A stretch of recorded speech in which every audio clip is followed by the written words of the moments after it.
யூடியூபில் பிரபலமான channel Irfan's view. உணவுகளை விமர்சனம் செய்யும் இவரது சேனலுக்கென்று பல சப்ஸ்கிரைபர்கள் இருக்கிறார்கள். அது மட்டுமின்றி கனிமொழி, உதயநிதி ஸ்டாலின் உள்ளிட்ட அரசியல் பிரபலங்கள், விஜய் சேதுபதி, நெப்போலியன் உள்ளிட்ட பல சினிமா பிரபலங்களுடன் இணைந்தும் இவர் வீடியோ போட்டிருக்கிறார். சூழல் இப்படி இருக்க அவர் ரம்ஜான் பண்டிகையையொட்டி உதவி செய்கிறேன் என்று செய்த செயல் ஒன்று பெரும் சர்ச்சையை ஏற்படுத்தியிருக்கிறது. ஆரம்பத்தில் அவர் போட்ட வீடியோக்கள் ஒவ்வொன்றும் பெரிய ரீச் அடைந்ததால் கொஞ்சம் கொஞ்சமாக ஃபேமஸ் ஆனார்.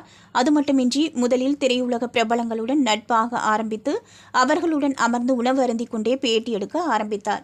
அது நல்ல வரவேற்பை பெற்றது. அதேபோல நடிகர் நெப்போலியன் வீட்டுக்கு சென்ற வீடியோவும் ஒர்க் அவுட் ஆனது. திரையுலக பிரபலங்களை தொடர்ந்து அரசியல் தலைவர்களையும் பேட்டி எடுக்க ஆரம்பித்தார். இப்படி வளர்ந்திருக்கும் இர்ஃபான் அடிக்கடி சர்ச்சைகளிலும் சிக்குகிறார்.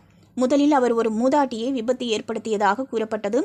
ஆனால் கார் தான் தன்னுடையது, அந்த காரை ஓட்டியது தான் இல்லை என்று நழுவினார். அதனைத் தொடர்ந்து தனது மனைவி கர்ப்பமாக இருக்கும்போது உள்ளே இருப்பது ஆணா பெண்ணா என்பதை கண்டறிவதாக சொல்லி சர்ச்சையில் சிக்கினார்.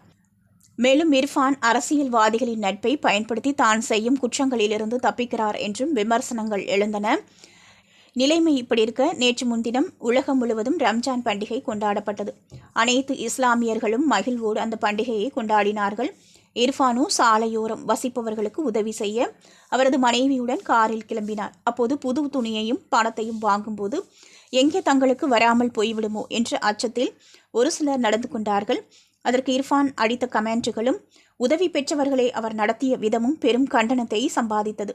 பலரும் இர்ஃபானை வெளுக்கத் தொடங்கினார்கள். இவர் என்ன ஜமீனா, காரிலிருந்து இறங்கி போய் கூட உதவி செய்ய மாட்டாரா? மனைவியை ஏன் இவர் அழைத்து செல்ல வேண்டும் என்றும் பலர் கேள்வி எழுப்பினார்கள். நேரமாக ஆக இர்ஃபானின் மீதான சமூக வலைதள தாக்குதல் பெரிதாக ஆரம்பித்தது. இந்நிலையில் இவர் இது குறித்து கொடுத்திருக்கும் விளக்கத்தில், அனைவருக்கும் ரம்ஜான் வாழ்த்துக்கள். மக்களிடம் நான் மூர்க்கத்தனமாக நடந்து கொண்டதாக நினைத்து விட்டார்கள். நான் அவர்களிடம் அப்படி நடந்து கொண்டது அவர்களை புண்படுத்துவதாக தோன்றியிருக்கிறது. அந்த துணியில் நான் நடந்து கொண்டதற்கு மன்னிப்பு கேட்டுக்கொள்கிறேன். அந்த சம்பவத்தின் போது மனைவி ஆலியா ஹர்ட் ஆனார். அதனால் நான் கொஞ்சம் ஸ்ட்ரெஸ் ஆகிவிட்டேன்.